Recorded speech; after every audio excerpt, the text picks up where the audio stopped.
Meus queridos, minhas queridas, bem-vindos ou bienvenue a Paris. Aqui tem que fazer biquinho para falar. Olha lá, estamos na frente da Torre Eiffel, já respirando as oitavas de final da Liga dos Campeões. Terça-feira tem Paris Saint-Germain e Bayern de Munique. E no vídeo de hoje eu vou pedir encarecidamente o like de vocês, porque eu estou passando frio, vim gravar de propósito aqui na frente da torre. E para quem não se inscreveu, já se inscreve no canal. Vamos falar muito de Neymar por aqui, né? E do momento que o Neymar atravessa no Paris Saint-Germain e da responsabilidade que vai cair nos ombros dele nestas oitavas de final da Champions. Sem Mbappé, a gente não sabe se ele vai estar 100% para essa primeira partida, muito provavelmente não. L'Equipe e o Le Parisien dando a informação de que ele vai ser relacionado pelo técnico Galtier, mas muito provavelmente ele vai estar no banco de reserva se for relacionado e não vai ter muitos minutos. Se tiver minutos, deve ser preparado, deve ser poupado para a partida de volta, mas enfim, sem Mbappé e com o Messi, não lá essas coisas, né? Essa Brastemp toda que já esteve no início da temporada e durante a Copa do Mundo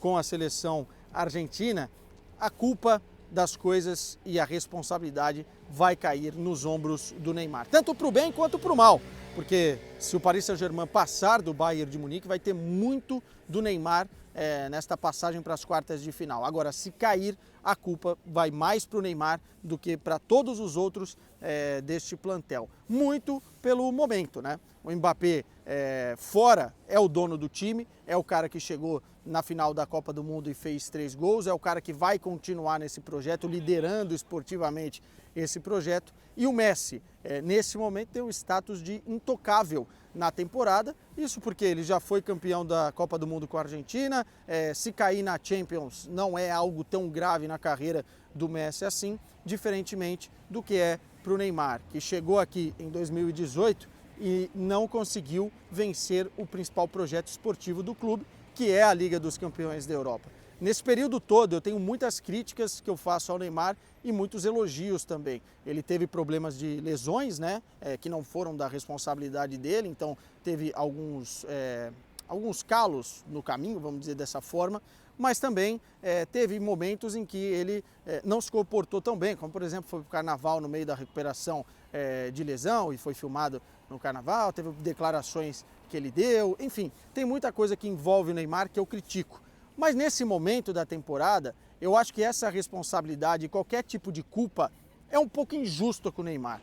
Porque o Neymar faz talvez uma das melhores temporadas no futebol europeu. Os números e as exibições mostram isso. Os números e as exibições mostram isso, né? A gente vai pegar a preparação do Neymar antes mesmo, no seu período de férias, motivado pela Copa do Mundo e também pela temporada com o Paris Saint-Germain, a gente vê que o trabalho foi muito bem feito, né? Os números estão aí, 17 gols e 16 assistências nessa temporada com a camisa do Paris Saint-Germain, um dos principais jogadores do PSG na fase de grupos, jogando muita bola e chegando bem com a seleção brasileira para a Copa do Mundo. Ele deu muito azar, assim como já deu em outros momentos da carreira, da lesão que ele teve contra a Sérvia no tornozelo. Ele fez um bom jogo contra a Sérvia, fica fora dos outros 2 da fase de grupos da Copa do Mundo e depois volta contra a Coreia depois de ter feito um trabalho de recuperação incrível. A gente vê o Neymar e como ele saiu da Copa do Mundo de 2018 com todas as críticas por se jogar, por falar demais, né?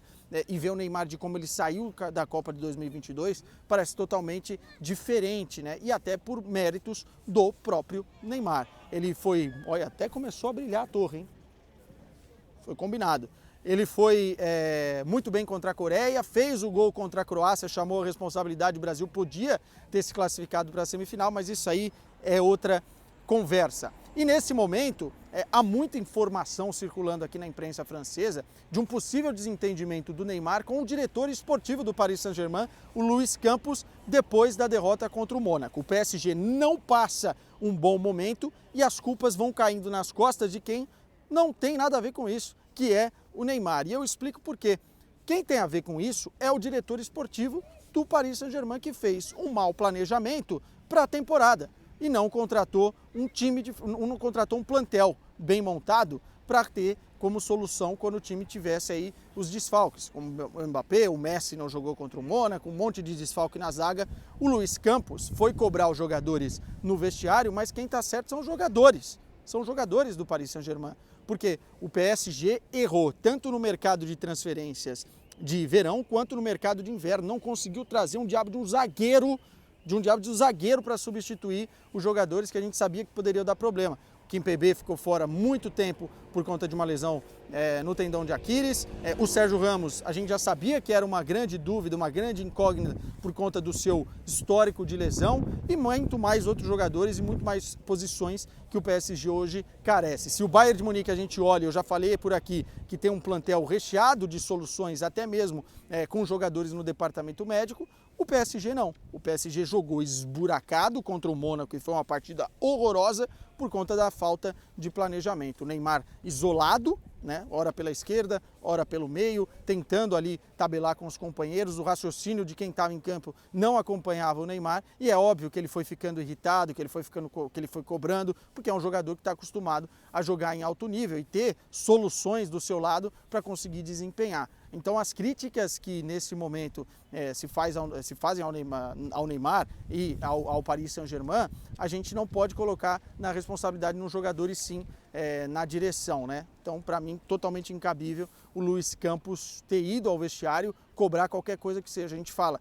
obviamente, na hierarquia que o diretor tem o direito de cobrar os que estão abaixo, mas seria interessante também o jogador poder cobrar. Pô, por que você não fez tal e tal contratação? Por que você não melhorou o plantel? Por que você não fez as contratações que o técnico pediu? E isso tudo a gente está vendo nesse mau planejamento, o resultado que chega ao PSG às vésperas de um jogo extremamente importante contra o Bayern de Munique e não tem um plantel competitivo suficiente para a gente colocar em Paris o PSG pelo menos 50%, né? Se não como favorito, 50%. Essas culpas não estão no colo do Neymar. Agora, o futuro do Neymar. Será que é jogo para o Neymar continuar aqui até 2027, que é o final do contrato dele?